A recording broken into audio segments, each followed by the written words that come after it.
Hello guys. So the analysis on Solana using the daily bias strategy, if you can see, you're going to see that the previous day's candle was a bearish candlestick. All right, let me indicate it properly.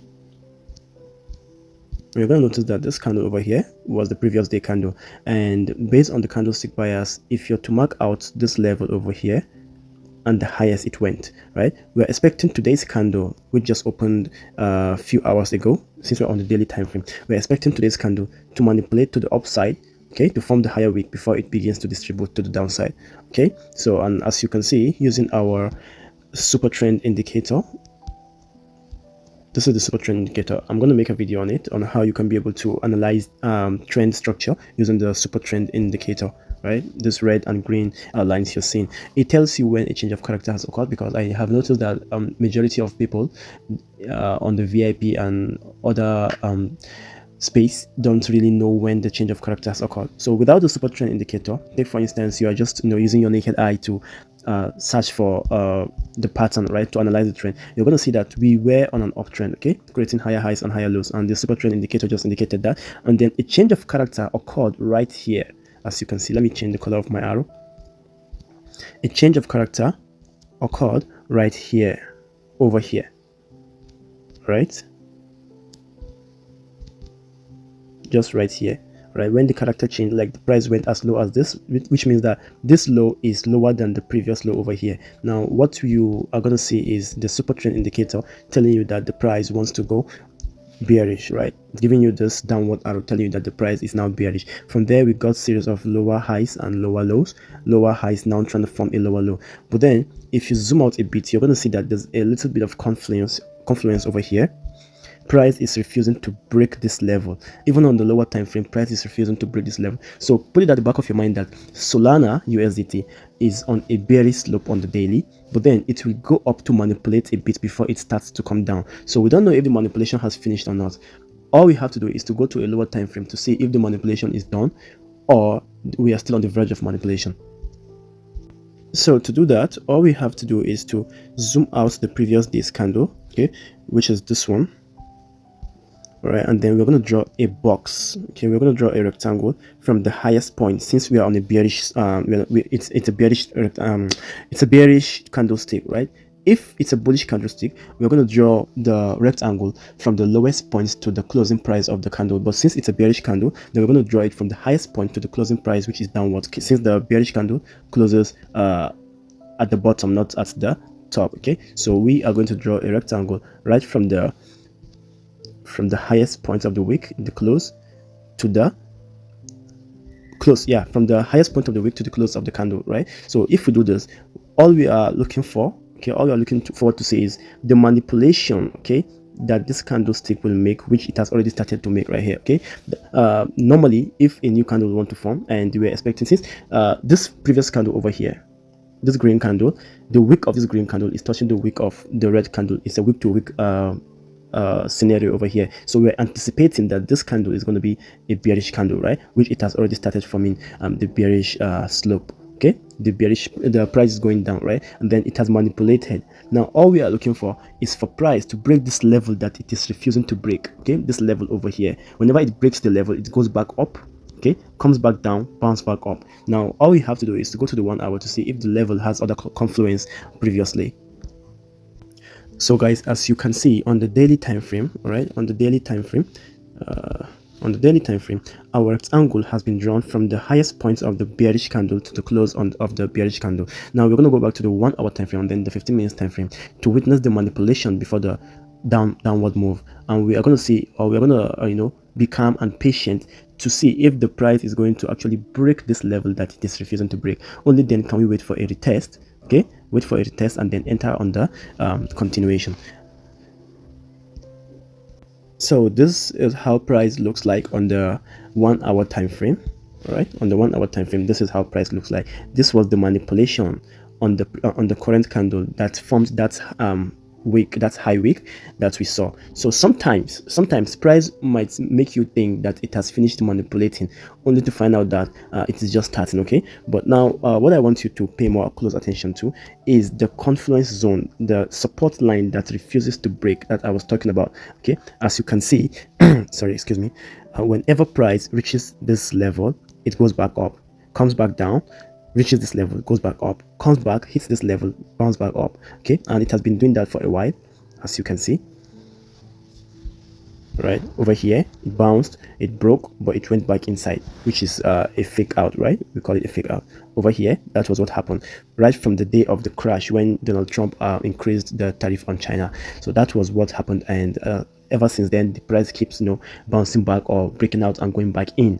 Now that is the essence of being patient. All you have to do now is patiently wait to see if price is going to actually break below this. Now what I want you to understand is that we are on an overall bearish market on the daily time frame, right? And the previous day's candle was a red candle. Now we're expecting that today's candle will be a red candle, but what if the price does not break this? Now the only way to know if the price will break or not is by waiting to see if the price will actually break or not. That is just it. You have to fight your emotion. Do not let fear of missing out allow you to actually enter into a trade and then end up regretting it, being at a loss, right? Now our super trend indicator showed a bearish entry over here, which the market actually went bearish, and then a bullish entry over here. This is the arrow pointing the upward side, and then the market manipulated, right? And now we are seeing a bearish icon over here telling us that the market wants to go down. Just because the super trend indicator has verified that the market wants to go down and our 20-period moving average is above price does not mean that we should just enter. We are gathering confirmations, but price action says it all. Price action tells you what is actually happening in the market, and price action is what is stopping this price from actually breaking this support zone over here. Right now, all we have to do is to wait for this price. Even if it's not this candlestick, just wait for price to break below this point, okay, and then make a retest to test the area. Then when it wants to go down completely, making today's candle overall bearish, that's when we're going to make an entry over here, when the super trend indicator keeps telling us or continues to tell us that the market is on a continuous bearish trend, and then our moving average, the 20-period moving average, is still above the price. Okay, only then can we make an entry upon seeing a bearish engulfing candlestick pattern, or a shooting star candlestick pattern, or a doji signaling indecision, and then or a hanging man candlestick pattern. These are all candlestick patterns that indicate a bearish move. Only then can we be able to enter the market, set a stop loss, a considerable stop loss. If I was to set a stop loss over here, it's going to be at this point over here, because this was the last key area at the top, right? This was the previous high. So until this area gets broken, we are still on a bearish trend. All right, so I know some of you might want to ask, or might ask that, okay, if I want to use a capital of maybe $1,000, and if my stop loss is somewhere here, then the stop loss might, you know, eat a lot for my profit. It might eat more than 1% or 2% or 3% of my capital. And responsible trading means risking only 1 to 3%, in worst case 5% of your capital, right? Now, if you want to risk just 1% to 5% or 1% to 3% of your capital, the only thing you have to do is to reduce your leverage. Reduce your leverage. If you, instead of using the whole amount to enter the trade, let's say you're using $1,000 to enter a trade, instead of using $1,000 completely to enter this trade, okay, making your stop loss to be expensive, right? No, instead you use, let's say, $100 or $200 to enter the trade, whereby your stop loss is going to be in the sense that if you get stopped out over here, then you lose only 1 or 2 or 3% of the entire $1,000. That's where you're going to be comfortable to take a stop loss without getting emotionally active, because your stop loss is something you can afford to lose. Okay, so reducing your leverage or position sizing is what will actually make you to last long in the game, to be able to execute or be able to figure it out. All right, now this is all for now. Let's see how it's going to play out. I'll be dropping videos later on in the day.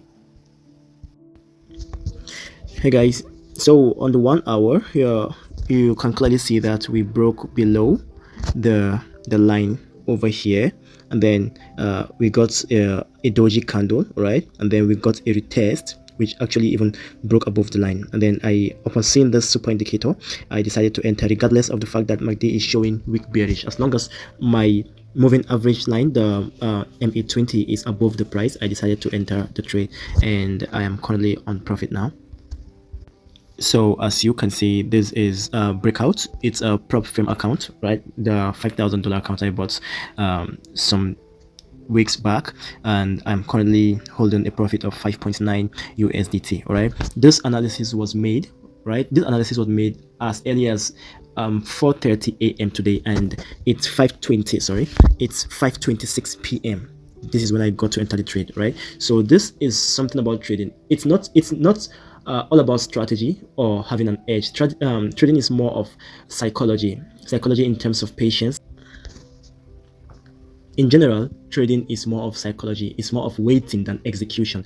In trading, less is more. The less you trade, the more you make money, because the pressure, right, the pressure attached to trading every day is what actually makes people to overanalyze the market, and that overanalysis that they are making is what is actually making them to get paralyzed when conducting the analysis, right? So just keep it as simple as possible. Go with the flow of the market. If the market tells you that it's going bullish, despite the fact that you think or you feel it's bearish, just go bullish.